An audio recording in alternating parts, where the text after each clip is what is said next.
11th पूरी मजे मजे में निकाल दी और अब 12th में समझ में नहीं आ रहा है कि कैसे इतना बड़ा सिलेबस कवर करूं और वो भी अच्छे स्कोर के साथ। रीनीट 2026 भी अच्छा नहीं गया, लेकिन अब मुझे सिर्फ और सिर्फ 1 साल या फिर कहूं तो 1 साल भी नहीं बचा, अब सिर्फ और सिर्फ 10 महीने और 1 दिन के अंदर पूरा का पूरा सिलेबस रिवाइज करना है एंड ये टॉप मेडिकल कॉलेज में पहुंचना है। अभी फिलहाल सब यही सोच रहे हैं कि कैसे करें इन 10 महीनों में ऐसा कुछ कि सबसे बढ़िया मेडिकल कॉलेज और टॉप रैंक हासिल करें। पहली बात, इस वीडियो में मैं बिल्कुल भी झूठी बातें नहीं करूंगा कि मैंने 2 मिनट 3 मिनट स्क्रिप्ट बनाई और फिर मैं आपको दिखा दूं कि ऐसे ऐसे कर लो ठीक है हो जाएगा। नहीं, मैंने डीप रिसर्च करके फिर ये वीडियो बनाई है और इसीलिए आपको एक प्रूफ भी देना पड़ता है। तो एक बार ये प्रूफ देखो 2 मिनट का और फिर आपको बताता हूं आगे पूरी स्ट्रेटेजी क्या होनी चाहिए। आ जाओ। तो ये मेरा चैनल है, ठीक है, इसमें फटाफट करते हैं 2 मिनट में। तो एक दिन पहले मतलब रीनीट अभी जो हुआ है उसमें मैंने पेपर एनालिसिस किया और 2 महीने पहले मैंने इंपोर्टेंट हाई वेटेज चैप्टर्स की एक वीडियो डाली थी, ठीक है। ये उस जो 2 महीने पहले मैंने वीडियो डाली थी रीनीट के लिए कि कौन कौन से इंपोर्टेंट चैप्टर मतलब नीट 2026 के लिए डाली थी। रीनीट तो तब कोई ऐसी न्यूज नहीं थी, तो उसके लिए डाली थी कि कौन कौन से चैप्टर्स इंपोर्टेंट है वो मस्ट है वो करने आपको, ठीक है। ये क्वेश्चंस आए इस रीनीट में सबसे ज्यादा पूछे गए कोऑर्डिनेशन के साथ, hydrocarbon, p block, thermodynamics, solution, chemistry में और बॉटनी में cell biology, human reproduction, evolution, photosynthesis, animal kingdom, ecology. और ये सारे चैप्टर जो है वो इन 11 और 13 चैप्टर की लिस्ट के अंदर है। अब बात करते हैं सिर्फ और सिर्फ ये एक इवोल्यूशन वाला चैप्टर है, ये मैं सच्चाई बता रहा हूं मेरे कि उस लिस्ट के अंदर ये इवोल्यूशन नहीं था।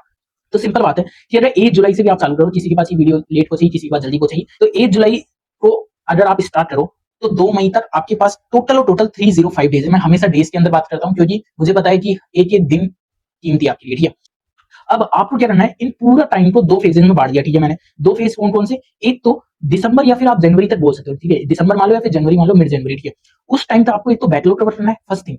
और दूसरी थिंग, जो आपका करंट चल रहा है उसे भी तो कवर करना है। ऐसा नहीं है कि बैकलॉग कवर करने के चक्कर में आप ये अपना भूल जाओ 12th जो चल रहा है, क्योंकि आपको 12th बोर्ड भी देनी है और 12th में टॉप भी करना है, ठीक है। और अगर आपने रीनीट अभी दी है तो आपको बैकलॉग भी अच्छे से कवर करना है और आपको नीट में भी अच्छा होना है, नीट 2027 में। तो दिसंबर या मिड जनवरी तक आप बैकलॉग और करंट सिलेबस को रिवाइज करो, ठीक है।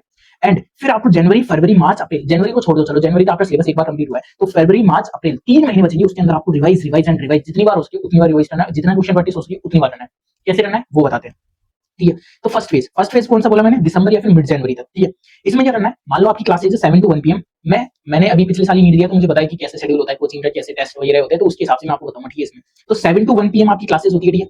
फिर आप मान लिया मैंने 3:30 बजे तक आपने लंच किया, थोड़ी देर सो लिए। दिन में सोना जरूरी है क्योंकि आप क्लास में जब आते हो उसके बाद अगर आप पढ़ने बैठ जाओगे तो कुछ दिमाग में नहीं घुसेगा, इसलिए एक बार सो जाना थोड़ा, कोई ना। 3:45 से 7 PM तक आपकी डे टाइम शिफ्ट होगी, इसके अंदर आप पढ़ोगे, ठीक है। फिर आपको 7 से 8 आपको डिनर कर लो या फिर टाइम पास कर लो, घर पे बात करनी है जो भी कर लो। एंड 8 PM to 11:30 PM वापस स्टडी कर लें। अब 11:30 पे स्लीप करने चले जाओ, मतलब सोने चले जाओ, ठीक है। अब ऐसा नहीं है कि आप बैकलॉग हो गया या फिर वो सिलेबस कमजोर है तो आप पूरी रात जग रहे हो, ऐसा नहीं करना, ठीक है। इससे आप 1 दिन जग जाओगे, 2 दिन जग जाओगे, 5 दिन जग जाओगे, लेकिन उसके बाद क्या हो रहा है कि आपका शेड्यूल ऐसा होगा कि आपको नींद आने लग जाएगी और आपका मन भी नहीं लगने लग जाएगा और आप फिर वो 1-2 महीने वेस्ट करके सोचोगे कि यार अब तो कुछ नहीं हो रहा, तो अब तो छोड़ते हैं, ठीक है। ऐसा बिल्कुल नहीं करना, जो शेड्यूल है वही फॉलो करो और 11:30 बजे चुपचाप सो जाओ, ठीक है। तो इस हिसाब से सेल्फ स्टडी आपकी अप्रोच, सेल्फ स्टडी सिर्फ 7 घंटे की होती है, 7 घंटे और 6 घंटे क्लास। अब आपको क्या करना है, एक घंटा अच्छे से लेना है यूज। कैसे लेना है, सबसे पहली बात, क्लास में जो भी पढ़ा रहा हो उस टाइम पे आपको बैकलॉग कवर नहीं करने बैठना। ऐसा नहीं है कि टीचर सामने पढ़ा रहा है और आप सोचो कि यार ये तो समझ में नहीं आ रहा या फिर ये तो मुझे पहले आता है तो मैं अपना बैकलॉग कवर कर लेता हूं, बिल्कुल भी नहीं। ये सबसे बड़ी गलती है। 6 घंटे अगर टीचर पढ़ा रहा है तो सिर्फ और सिर्फ बोर्ड पे फोकस रखो, जो भी वो पढ़ा रहा है उसके नोट्स बनाओ प्रॉपर। अब क्या करना है, वापस आ रहे हैं और 7 घंटे आपको सेल्फ स्टडी में देना है। सेल्फ स्टडी में कैसे करना है वो बताता हूं, ठीक है।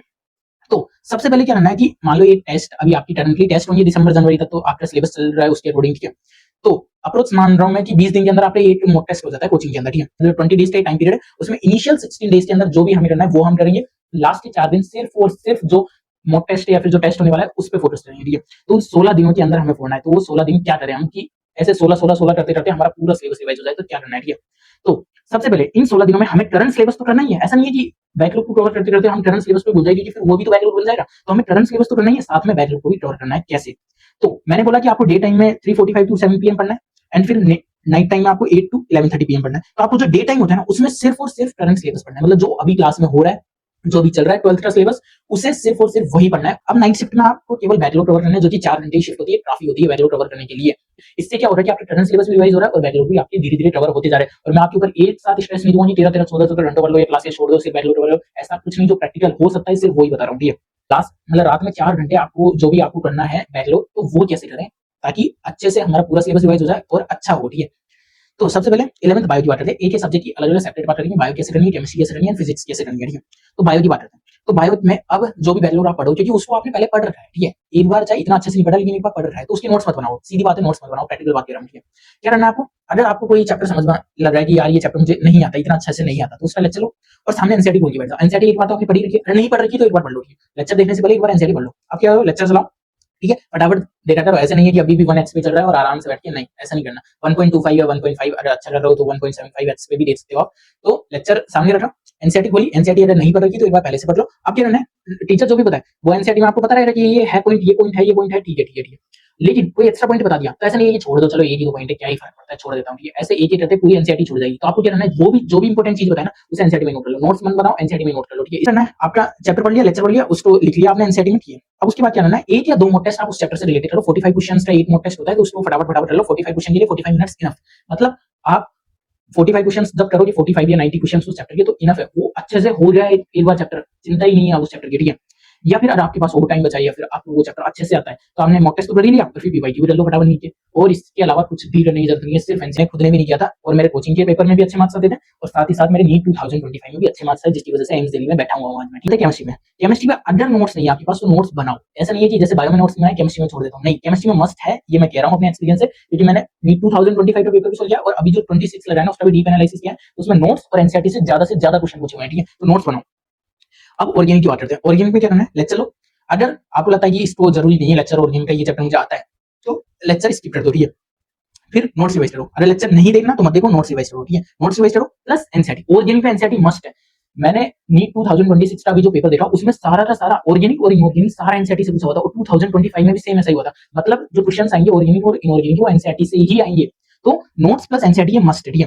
फिर क्या करना है, आप मॉड्यूल कर सकते हो, पीवाईक्यू कर सकते हो, या क्वेश्चन प्रैक्टिस के लिए मॉक टेस्ट यूज कर सकते हो, ठीक है। और नीट पीवाईक्यू भी आप करना है, जेईई मेन पीवाईक्यू भी आप कर सकते हो, ठीक है। ये सारी चीजें क्वेश्चन प्रैक्टिस, ऐसा नहीं है क्वेश्चन प्रैक्टिस में एक बार लग गए तो हाँ करते रहते, नहीं। एक फिक्स सेट रखो कि मुझे 90 तो मॉक टेस्ट के पीवाईक्यू करने, मतलब 90 तो मॉक टेस्ट के क्वेश्चन करने और पीवाईक्यूज करने, बस। फिर मैं आगे चैप्टर बढ़ जाऊंगा। और फिर आपके पास अगर बाद में एक बार पूरा बैकलॉग कवर हो गया, फिर आपके पास टाइम बच रहा है तो करते रहो, कौन मना कर रहा है। लेकिन एक बार बैकलॉग तो कवर करो, इसलिए फिक्स सेट रखो क्वेश्चंस का कि यही क्वेश्चंस मुझे करने हैं हर चैप्टर्स के लिए, कि मैं या तो मॉक टेस्ट और पीवाईक्यू करूंगा या फिर जेईई मेन या फिर मॉड्यूल्स करूंगा, ठीक है। सेकंड बात करते हैं इनऑर्गेनिक के लिए। तो इनऑर्गेनिक में लेक्चर, ठीक है, लेक्चर जो भी टीचर बोल रहा है उसके नोट्स होने चाहिए। इनऑर्गेनिक में मस्ट है, क्योंकि एनसीईआरटी जब आप पढ़ोगे तो बहुत सारी चीजें इधर उधर बिखरी हुई है, आपको पता ही नहीं चलेगा क्या पढ़ना है क्या नहीं पढ़ना। तो इनऑर्गेनिक के नोट्स होने चाहिए। अब क्या करना है, नोट्स मिल रहा है आपको, अब एनसीईआरटी बननी है। एनसीईआरटी में कौन से चैप्टर्स की होती है, जो मैंने हाई वेटेज चैप्टर्स बता रखे हैं पहले, उन चैप्टर्स की अच्छे से एनसीईआरटी बननी है, ठीक है। जैसे coordination of periodic table, PDF block, इनकी तो अच्छे से रख लो यार एनसीईआरटी जितनी बार हो सके, ठीक है। तो एनसीईआरटी नोट्स और लेक्चर, ठीक है। फिर आपको दो है, अब ज्यादा क्वेश्चन प्रैक्टिस नहीं करनी। आप या तो क्या कर सकते हो, जेईई पीवाईक्यू मॉक टेस्ट कर सकते हो, या फिर मॉड्यूल्स प्लस नीट पीवाईक्यू कर सकते हो, ठीक है। अब एक बार अगर सिलेबस कवर हो गया आपका बैकलॉग, तो फिर आप सोचो ना, क्योंकि मैंने बाद में भी तो टाइम दिया, जनवरी फरवरी मार्च अप्रैल, इनमें टाइम दिया ना, तो उनमें आप जो एक्स्ट्रा क्वेश्चन है वो करो। लेकिन एक बार बैकलॉग के लिए थोड़े बहुत मॉक टेस्ट और क्वेश्चन प्रैक्टिस करो। और ऐसा नहीं है कि सिर्फ आप नोट्स पढ़ के ये सोचो कि मेरा बैकलॉग कवर हो गया, नहीं, वो कभी नहीं हो रहा जब तक आप क्वेश्चन प्रैक्टिस नहीं करोगे और उस कॉन्सेप्ट को क्वेश्चन में अप्लाई नहीं करोगे, ठीक है। अब बात करते हैं थर्ड है फिजिकल केमिस्ट्री। फिजिकल केमिस्ट्री में एनसीईआरटी मत पढ़ो यार, मैं बोल रहा हूँ। अभी भी मैंने पेपर देखा है नीट 2026 का, 2025 का देखा, पहले भी मैंने पीवाईक्यू सोल्व किए हुए हैं, 37 ईयर्स के पीवाईक्यू मैंने सोल्व किए थे, ठीक है। तो एनसीईआरटी की कोई जरूरत नहीं है, थोड़ा बहुत होता है वो नोट से मिल जाता है, या फिर आप लास्ट में कुछ पढ़ सकते हो, लास्ट के एक महीने में इतना बहुत होता है, ठीक है। लेकिन लेक्चर्स मस्ट है, ठीक है। अगर आपने पहले अच्छे से लेक्चर नहीं लिए हुए टीचर के, तो लेक्चर आपको लेने ही पड़ेंगे, ठीक है, क्योंकि नोट सीधा समझ में नहीं आएंगे कि कैसे उसको क्वेश्चन में अप्लाई करते हैं, ठीक है।